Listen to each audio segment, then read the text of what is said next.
阿咪咪寫得最靚嗰條。你做咩寫個冊字啊？老師講俾我聽。我去烏蘭察布啱啱打電話嚟叫我攞告啊！烏蘭察布係咩嚟㗎？烏蘭察布一個地方。一個地方。喺北京，距離北京100多公尺，100多公里。個冊字。你呢個同佢呢個有啲唔同喎，老師你睇。啊？哦，佢嗰度兜上去。哦。嗰邊。寫嗰個咧，老師。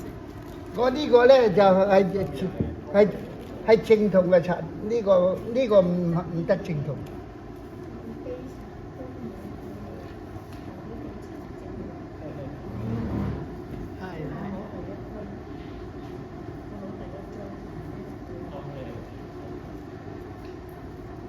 呢個係正統。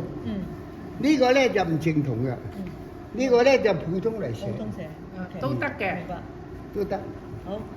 老師，你睇下寫邊個添？你哋想食老師寫邊個？